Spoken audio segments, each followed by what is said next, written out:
only way to grow in life is to do the hard things, do the work. Because if you face the music, if you go deep enough into the darkness, you will find the light. And that is often an issue that I find with spiritual people, that they run away from the challenges and they meditate, do yoga, and nothing changes, because the faster you run, the faster your problems chase after you. And we keep forgetting that stuff, and nothing changes in our life. Thank you for tuning in to another episode of Golden Lama Show. I'm your host, Andy, and today we have with us an NLP specialist, Karishma. Thank you for being here. Could you tell us your story and what are your credentials to discuss NLP? Thank you, Andy, for inviting me. It's a pleasure to be here. And I'm a self-love coach. I help women with improving their relationship with themselves. I have done neuro-linguistic programming and hypnotherapy, and I am really excited about talking about limiting beliefs today. What was your limiting beliefs and how did you overcome them? So there were quite a few, some of the self-limiting beliefs that we have, that I had, were I am not good enough, and I am not worthy if I don't have a certain amount in my bank account. So I was basing my self-worth on the money I have got, which is a limiting belief because we are all worthy regardless of how much money we have or not have. And in regards to money, some of the limiting beliefs can be money is too hard to earn, and I have to work hard for money. It doesn't grow on trees. Something that we all heard growing up, I think, from our parents. And in fact, money does grow on trees because it's made from paper. Which one was blocking you the most? I am not worthy. I am not worthy was the one that was blocking me the most. Again, it was about mainly about money. That if I don't have that certain amount of money in my bank account, I am not worthy. How did you overcome it? By realizing that I am worthy regardless of what the money in my bank account says, I am worthy regardless of it, Did and you really looking at like instead of telling myself I am not worthy, I started asking myself how am I worthy. So I when I got the answers to those questions to that question, it was like how Robert Kiyosaki taught in the instead of saying I can't afford it, ask yourself how can you afford it. So it was really flipping it to a more empowering question. and how did your day-to-day life change after you made this switch? It was definitely a big change. I was not settling for things or situations that were not aligned with me. I was not settling for relationships that were not helping me grow to my highest potential. So your standards changed. Yes, definitely my standards and boundaries changed. I became more confident in expressing myself as I realized my self-worth. What about output of your actions? Yes, definitely my actions have a big effect too, big change too, because I was no longer engaging in behaviors that were not aligned with my highest potential. You said that you were working with NLP. What is it and how did you find it? So I discovered NLP is it was one of the tools I used to reprogram my subconscious mind and let go of the limiting beliefs that were holding me back. And NLP is really it's a type of a modality to change the thought patterns that are not working out for us, change our limiting belief, change our negative thought patterns. It translates into, since it is called neuro linguistic programming, so it's like if I break it down into with every word. Neuro is like neurology or nervous system. Linguistic is languages, and programming is reprogramming our subconscious mind, reprogramming our mental blocks that are not working out for us. So it's really a connection between mind and body or mind and language to reprogram what is not working out in our life. Like rewire what we attract and how we react to things, is it? How long have you been doing this? About 2 years.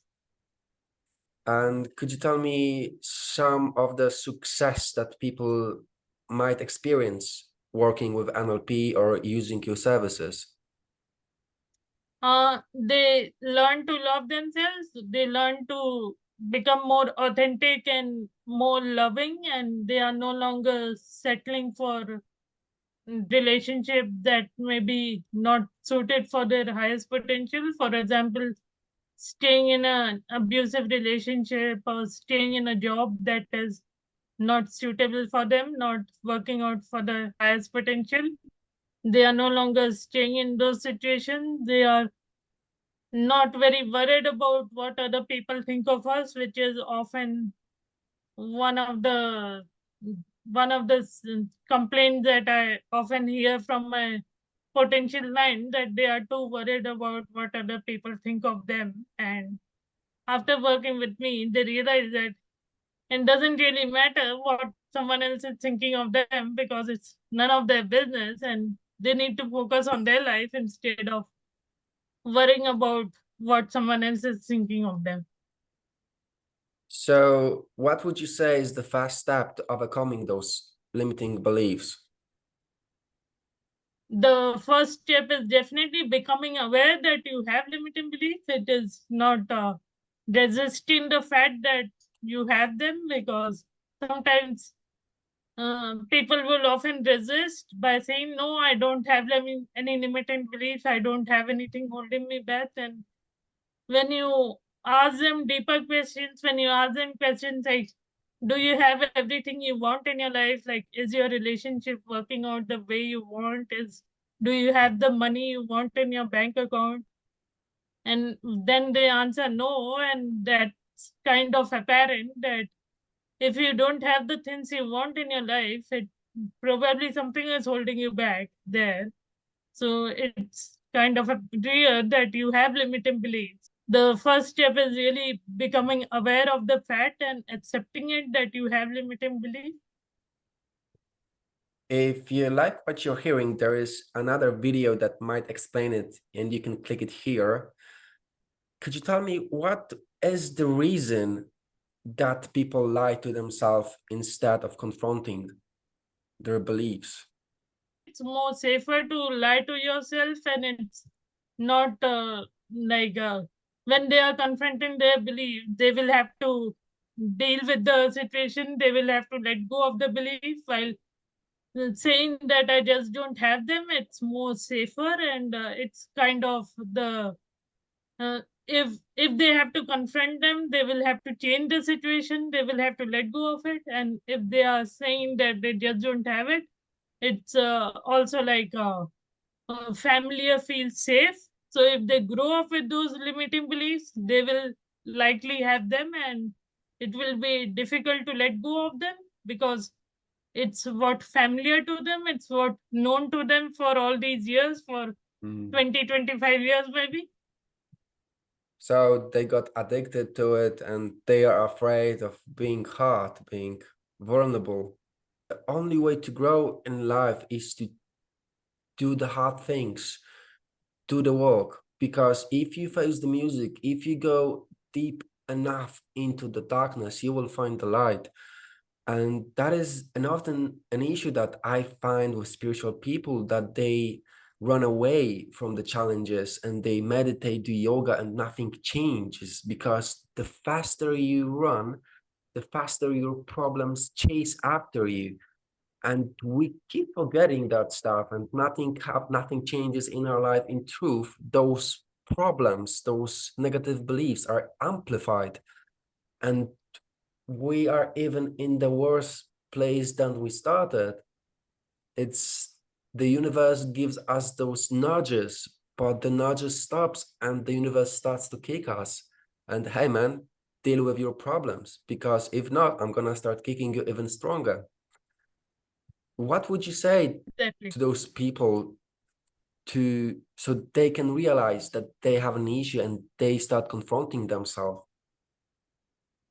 Yeah, I would encourage them to embrace the issues that they are facing so they can deal with it, confront it. It's just like that saying that when we run away from fear, fear chases us, and we are just like we are giving our power away to our fear because we are afraid that our fear will kill us somehow, and we keep running away from it, and the fear chases us even more.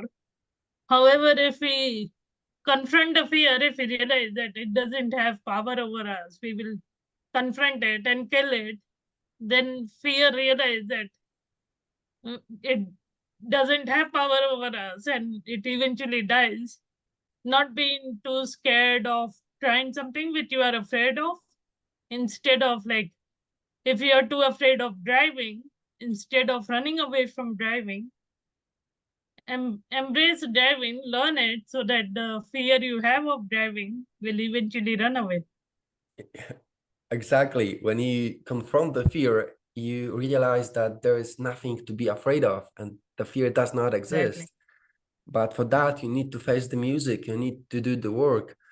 And running away won't solve anything. In the long term, you are ruining your potential. And on the deathbed, you would have those griefs and sadnesses because you lost those opportunities to grow oneself. If people are listening and that resonates with them and they would like a mini workshop that you could do for us right here right now, how we confront those beliefs so they no longer keep us down, how would you do that? So once you become aware of the beliefs you have, once you become aware and accept that you have limiting beliefs, it's really about asking yourself questions if that belief is serving you, if that belief is helping you grow. And if it is helping you grow, then it probably not self-limiting belief if it is helping you grow. However, if it is not helping you grow in the direction you want, if it is not helping you evolve in the best way, then it is probably self-limiting, and there is no point holding on to a belief that is stopping you from evolving into your fullest potential. So learning to let it go and really asking yourself questions that what will happen if I continue to hold on to this belief, and what will happen if I learn to let it go. So the first step after we identified that we have a belief is to determine if it's serving us or it's bad for Yes. us. And then we're gonna start Yes. questions to make that belief have less power over us. So many Exactly. people have blocks with money. And let's assume that my block is that I'm not good enough to earn a lot of money. What questions would you ask me for that block to be dissolved? I will ask you, so you are not sure that you are not good enough. So that already kind of proves that belief round that you don't have 100% guarantee that you are not good enough to earn a lot of money. Is that correct? I think I'm good enough to earn lots of money.